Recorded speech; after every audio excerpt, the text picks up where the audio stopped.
जय हिंद। आज की इस क्लास में हम लोग क्लास 11th की फिजिक्स में हम लोग ऋजुरेखीय पथ पर गति के अध्ययन करने वाले हैं। तो चलिए स्टार्ट करते हैं कि ऋजुरेखीय पथ पर गति क्या होती है। इसकी पूरी जानकारी इस वीडियो में मिलेगी। चलिए, ऋजुरेखीय पथ पर गति, motion along a straight line path. ठीक है, ये जो ऋजुरेखीय है ये फिजिक्स की यांत्रिकी में आता है, यांत्रिकी के अंतर्गत आता है। यांत्रिकी मतलब मैकेनिक्स,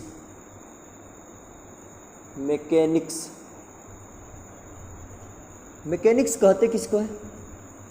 तो भौतिक विज्ञान की वह शाखा, भौतिक विज्ञान की वह शाखा जिसके अंतर्गत विराम पिंड के बारे में, गति पिंड के बारे में और गति के कारण के बारे में अध्ययन किया जाता है, उसे यांत्रिकी कहते हैं। यांत्रिकी किसे कहते हैं? तो फिजिक्स की वह शाखा या भौतिक विज्ञान की वह शाखा जिसके अंतर्गत विराम पिंड, गतिमान पिंड और गति किस कारण होती है इसका अध्ययन करते हैं, उसे यांत्रिकी कहते हैं। यांत्रिकी तीन तरह की होती है। पहला स्थैतिक, स्टैटिक्स। दूसरा होता है शुद्ध गतिकी, काइनामेटिक्स।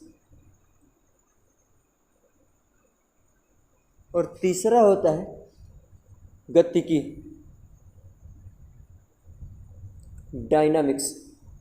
डायनेमेटिक्स। ठीक, स्थैतिक किसे कहते हैं? तो यांत्रिकी की वह शाखा जिसमें विराम पिंडों के बारे में अध्ययन करते हैं, जिसमें विराम पिंड के बारे में अध्ययन करते हैं, उसे स्थैतिक या स्टैटिक्स कहते हैं। शुद्ध गतिकी, तो यांत्रिकी की वह शाखा जिसके अंतर्गत गति के बारे में अध्ययन किया जाता है, सिर्फ और सिर्फ गति के बारे में अध्ययन किया जाता है, सिर्फ गति के बारे में अध्ययन किया जाता है, उसे शुद्ध गतिकी या काइनामेटिक्स कहते हैं। जो ऋजुरेखीय पथ पर गति है, ये जो चैप्टर है ये काइनामेटिक्स के अंतर्गत ही आएगा। इसमें सिर्फ और सिर्फ गति के बारे में ही सीखना है, गति किस कारण हो रही है इसके बारे में इसमें नहीं सीखना है, उसका अलग चैप्टर है। क्लियर? गतिकी किसे कहते हैं? तो यांत्रिकी की वह शाखा जिसमें गति के कारण का अध्ययन किया जाता है, गति के कारण का अध्ययन किया जाता है, उसे डायनामिक्स कहते हैं। क्लियर हो गया? यांत्रिकी किसे कहते हैं? तो फिजिक्स या भौतिक विज्ञान की वह शाखा जिसके अंतर्गत विराम, गति और गति के कारण का अध्ययन किया जाता है, उसे यांत्रिकी कहते हैं या मैकेनिक्स कहते हैं। क्लियर? मैकेनिक्स तीन तरह के होते हैं, स्टैटिक्स, काइनामेटिक्स और डायनामेटिक्स। क्लियर? स्टैटिक्स किसे कहते हैं? स्थैतिक। तो यांत्रिकी की वह शाखा जिसके अंतर्गत विराम पिंडों का अध्ययन किया जाता है। गतिकी किसे कहते हैं?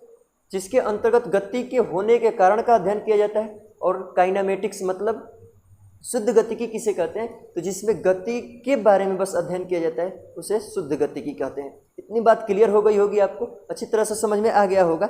अब हम लोग समझते हैं कि इसके आगे की मूल बिंदु क्या होता है, ओरिजिन पॉइंट किसे कहते हैं।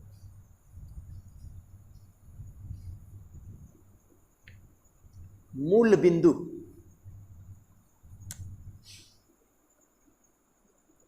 मूल बिंदु किसे कहते हैं? Origin point.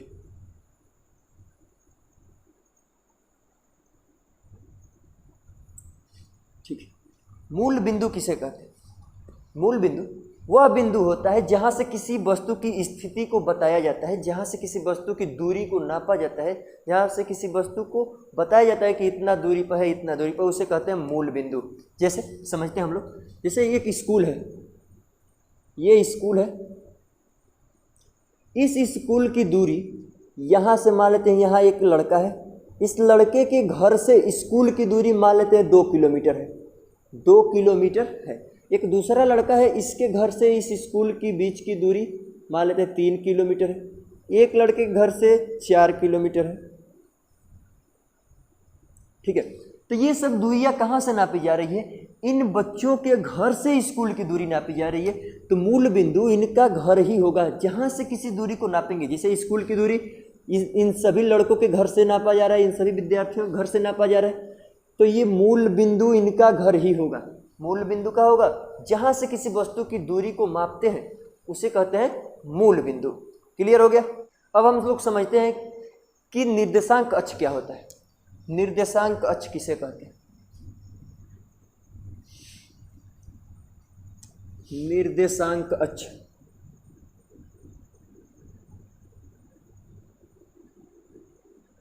निर्देशांक अक्ष किसे कहते हैं? मैथ में हम लोग पढ़े कि एक पड़ी लाइन है और इस पर एक खड़ी लाइन खींच देंगे ऐसे, तो ये एक दूसरे को, इसको एक्स अक्ष बोलते थे, इसको वाई अक्ष बोलते थे। ठीक है, तो इन दोनों अक्षों के एक लंबवत एक और ऐसा अक्ष खींच दिया जाए कि ये जो तीनों होंगे एक्स वाई और इसको मान लेंगे कि जेड अक्ष, तो ये तीनों एक दूसरे के लंबवत हो जाए। तीनों एक दूसरे के लंबवत, ये दोनों खुद एक दूसरे के लंबवत होता है। इन तीनों के लंबवत, दोनों के लंबवत एक और ऐसी अक्ष खींचेंगे जिसे जेड अक्ष कहेंगे, उसे ये तीनों को क्या कहेंगे? निर्देशांक अक्ष कहेंगे। इनको क्या कहते हैं? निर्देशांक अक्ष कहते हैं। जैसे यहाँ बना रहे हैं इनका फिगर, जैसे एक एक्स अक्ष है हो गया, ये हो गया वाई अक्ष और इधर जेड अक्ष। इन तीनों में से किसी का एक्स वाई जेड नाम रख सकते हैं ऐसे। ठीक है, ये तीनों एक दूसरे के लंबवत होना चाहिए। एक्चुअली होते कैसे हैं? जैसे ये ऐसे बना के देख लेंगे, इसको बोलेंगे एक्स अक्ष और इसको बोलेंगे वाई अक्ष और इसको बोल सकते हैं जेड अक्ष। किसी का एक्स वाई जेड नाम रख सकते हैं इसमें से। ठीक है, और ये तीनों एक दूसरे के लंबवत होना चाहिए। तो निर्देशांक अक्ष के बारे में भी आप लोग समझ गए। अब हम लोग समझते हैं कि विराम और गति क्या होता है। विराम और गति किसे कहते हैं? विराम, रेस्ट, विराम किसे कहते हैं? तो जब किसी वस्तु की स्थिति में समय के साथ परिवर्तन नहीं होगा, जब किसी वस्तु के स्थिति में समय के साथ परिवर्तन नहीं होता है, तब कहते हैं कि यह वस्तु विराम अवस्था में है। जैसे दो वस्तुएं हैं, एक वस्तु ये है और एक वस्तु ये है, इन दोनों के बीच की दूरी 3 किलोमीटर है, 3 मीटर है मान लेते हैं। इनके बीच में दूरी कितना है? 3 मीटर। समय बीत रहा है, 1 घंटा 2 घंटा 3 घंटा 4 घंटा, ऐसे समय बीत रहा है और इनके बीच की जो दूरी है 3 मीटर से न अधिक हो रही है न कम हो रही है। तब इन दोनों वस्तुओं को एक दूसरे के सापेक्ष विरामावस्था में कह सकते हैं। विरामावस्था किसे कहते हैं? जब किसी वस्तु के स्थिति में समय के साथ परिवर्तन नहीं होता है, उसे विरामावस्था कहते हैं। ठीक है, जैसे किसी टेबल पर एक बुक रख दें, उसको कई दिनों तक न हटाएं, तो उन दोनों वस्तुओं के सापेक्ष विरामावस्था होगी। किताब किस अवस्था में होगी? विराम अवस्था में होगी। कहें कि उन दोनों के बीच की जो दूरियां हैं उसमें कोई चेंजिंग नहीं हो रहा है, उनकी अवस्था में कोई परिवर्तन नहीं हो रहा है, तो इस प्रकार कहेंगे कि ये दोनों एक दूसरे के विराम अवस्था में। विराम अवस्था क्लियर हो गया। विराम अवस्था किसे कहते हैं? कि जब किसी वस्तु की स्थिति में समय के साथ परिवर्तन नहीं होता है, उसे विरामावस्था कहते हैं। देखिए, इन दोनों के बीच में अगर समय बीत रहा है फिर भी इनके बीच में जो चेंजिंग है वो नहीं हो रहा है, तो इन्हें विराम अवस्था में कहेंगे। अब हम लोग गति अवस्था समझते हैं। गति अवस्था किसे कहते हैं? गति, मोशन किसे कहते हैं? मोशन।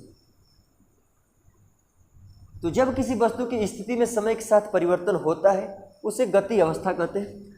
जैसे ये दो वस्तुएं हैं, इनके बीच में कभी 2 मीटर की दूरी हो जा रही है, कभी इनके बीच में 3 मीटर की दूरी हो जा रही है, कभी 1 मीटर की दूरी हो जा रही है, तो इन्हें बोलेंगे कि ये एक दूसरे के सापेक्ष गतिशील है, एक दूसरे के सापेक्ष गतिशील है। क्लियर हो गया कि जब किसी जब किसी वस्तु की स्थिति में समय के साथ परिवर्तन होता है तब उसे कहेंगे गति अवस्था में है, और जब परिवर्तन नहीं होता है तो उसे बोलते हैं कि वो विराम अवस्था में। गति और विराम एक दूसरे के सापेक्ष होते हैं, कि दोनों वस्तुओं के सापेक्ष होते हैं। जैसे कोई व्यक्ति बस में बैठा है और कोई व्यक्ति बस के बाहर कहीं रोड पर या खेत में खड़ा है, तो जो अंदर बैठा व्यक्ति होगा वो देखेगा कि वो जो खेत में व्यक्ति है वो विरामावस्था में है, जबकि खेत में खड़ा व्यक्ति देखेगा कि बस गति अवस्था में, तो उसमें बैठा व्यक्ति भी गतिमान है।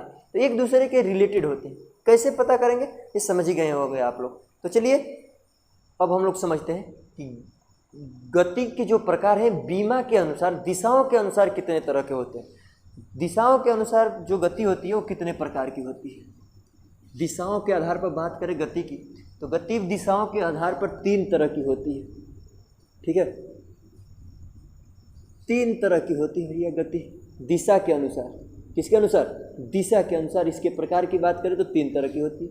पहला एक विमीय गति, एक विमीय गति। दूसरा द्विविमीय गति और त्रिविमीय गति। त्रिविमीय गति इसको बोलते हैं वन डायमेंशनल या 1D। इसको टू डायमेंशनल मतलब द्विविमीय है तो टू डायमेंशनल या 2D बोलते हैं। इसको बोलते हैं 3D, थ्री डायमेंशनल। क्लियर? एक विमीय गति किसे कहते हैं? तो जब कोई गतिशील वस्तु एक ही समय में एक डायरेक्शन में गति कर रही हो उसको बोलते हैं एक विमीय गति। जैसे हम लोग एक समय में एक ही दिशा में जा पाएंगे, जैसे बस है तो एक ही दिशा में जा पाएगी, ट्रक है तो एक ही दिशा में जा पाएगी, तो इसको बोलते हैं एक विमीय गति। एक विमीय दो तरह की गति होती है,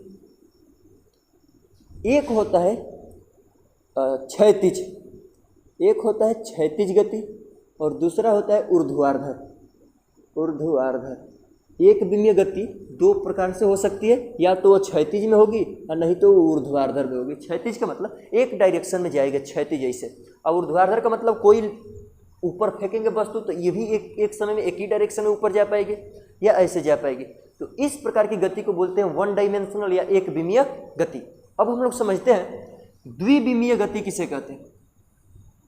ऐसी गति जो एक ही समय में दो दिशाओं में गति करे। ऐसी वस्तु जो गति करे तो एक ही दिशा में एक ही समय में दो दिशाओं में गति करे उसको बोलते हैं टू डायमेंशनल या द्विविमीय गति।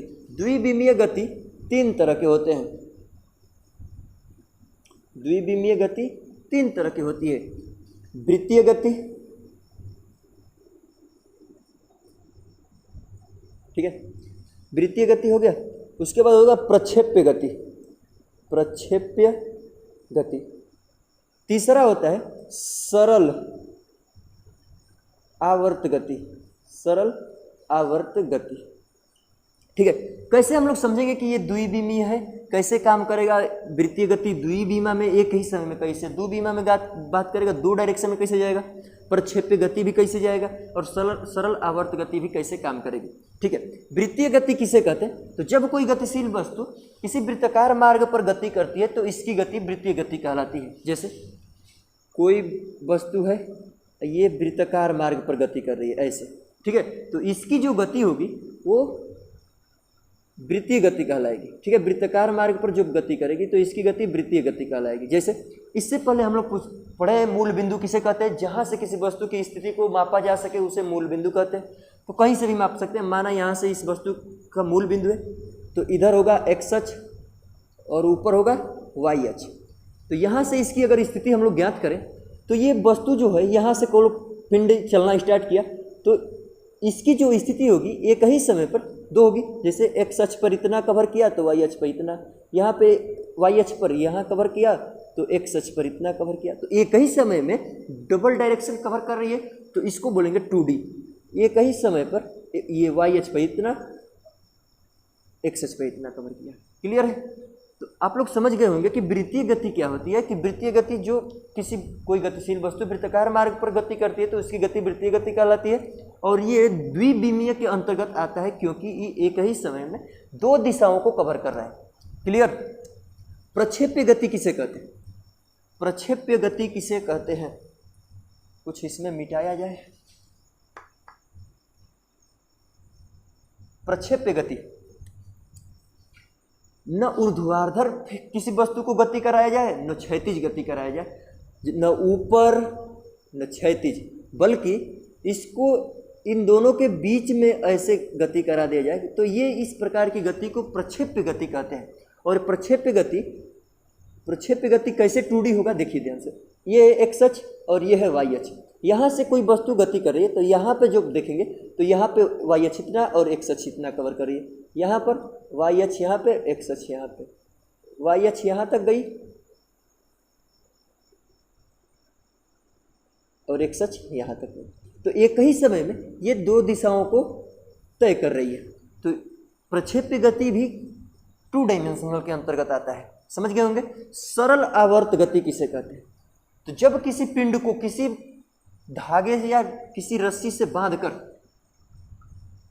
किसी ऊपर रूफ में या छत में लटका दिया जाता है, इस प्रकार की गति को सरल आवर्त गति कहते हैं। जैसे यह एक ऊपर आधार धड़, इसमें एक रस्सी से एक किसी पिंड को बांधकर लटका दिए, तो इस प्रकार के सिस्टम को सरल आवर्त बोलते हैं या सरल लोलक बोलते हैं, और इसकी गति को सरल आवर्त गति बोलते हैं। क्लियर? जैसे इसको यहाँ तक विस्थापित किया जाए, खींचा जाए, यहाँ तक खींच लिया जाए इस पिंड को, और खींचने के बाद पुनः छोड़ दिया जाए, तो ये अपने साम्य स्थिति से इधर भी गति करेगी और इधर भी गति करेगी। क्लियर है? फिगर थोड़ा सा गड़बड़ बन रहा है, ध्यान दीजिएगा। इस प्रकार गति को सरल आवर्त गति कहते हैं। अगर हम लोग इसकी अगर इसकी हम लोग बात करें तो यहाँ मूल बिंदु मान लेते हैं, ये होगा एक्स अक्ष और ये होगा वाई अक्ष। तो यहाँ इस पिंड की स्थिति बताना होगा, तो इस पर ऐसे कर सकते हैं कि एक्स अक्ष पे इतना, वाई अक्ष पे यहाँ पे। अगर ये इस अवस्था में इसकी बताना होगा तो यहाँ से यहाँ तक कर लेंगे, इस अवस्था में बताना होगा तो यहाँ से यहाँ तक। तो आप लोगों को समझ में आ गया होगा कि जो वृत्तीय गति थी और जो प्रक्षेप्य गति थी और जो सरल आवर्त गति थी, ये किस प्रकार से 2 डायमेंशनल के अंतर्गत आती थी। अब हम लोग समझते हैं कि 3 डायमेंशनल क्या होता है। त्रिविमीय गति, त्रिविमीय गति किसे कहते हैं? त्रिविमीय गति वह गति होता है जो एक ही समय में 3 दिशाओं में या 2 दिशाओं से अधिक दिशाओं में कवर करती है। जैसे किसी सिलेंडर, किसी बर्तन में गैस को रख देंगे तो उस गैस के जो अणु होंगे वो एक दिशा में नहीं गति करते हैं, जब वो अनियमित गति करते हैं, उसमें कई दिशाओं में गति करेंगे, कब इधर भागेंगे, कब इधर, कब ऊपर, कभी नीचे, ऐसे ऐसे। तो इस प्रकार की गति को त्रिविमीय गति कहते हैं। गैसों की गति, गैसों के अणुओं की गति, गैसों के अणुओं की गति, गैसों की जो अणुओं की गति होगी वो किसके अंतर्गत आएगी? त्रिविमीय के अंतर्गत आएगी। जैसे ये एक सिलेंडर है और इसमें जो गैस होगा ये किसी प्रकार इसका जो अणु होंगे गति कर सकते हैं, स्वतंत्र है अपने आप में गति करने के लिए, तो इस गति को त्रिविमीय गति कहते हैं। ठीक है? त्रिविमीय गति के अंतर्गत घूर्णन गति भी आता है। घूर्णन गति, घूर्णन गति त्रिविमीय के अंतर्गत आता है। जैसे घूर्णन किसे कहते हैं? ऐसी वस्तु जो अपने अक्ष पर भी घूमे और ऐसे परिधि पर भी घूमे। ठीक है? जैसे पृथ्वी गति करती है ना, तो ये एक अक्ष पर अपने घूमती है और चारों तरफ चक्कर भी लगाती है। जैसे एक वृत्ताकार मार्ग पर तो घूमबे करती है, लेकिन ये ऐसे ऐसे घूम घूम कर चक्कर लगाती है। जैसे पृथ्वी है ये, तो ये अपने अक्ष पर भी घूमेगी और ऐसे ऐसे चक्कर भी लगाएगी और घूमती भी रहेगी। क्लियर? तो जब वृत्ताकार मार्ग पर घूमेगी तो 2 डायमेंशनल हो जाएगा, और अपने अक्ष पर ऐसे घूमेगी तो 2 डायमेंशनल, और एक बार और घूम रही तो 3 डायमेंशनल के अंतर्गत आ जाता है। आप लोगों को अच्छी तरह से समझ में आ गया होगा कि घूर्णन गति कैसे त्रिविमीय गति होता है, और अणु जो गैसों के अणु होते हैं ये भी त्रिविमीय गति के अंतर्गत आते हैं। आप लोगों को अच्छी तरह से समझ में आ गया होगा। मिलेंगे अब नेक्स्ट क्लास में, तब तक के लिए जय हिंद।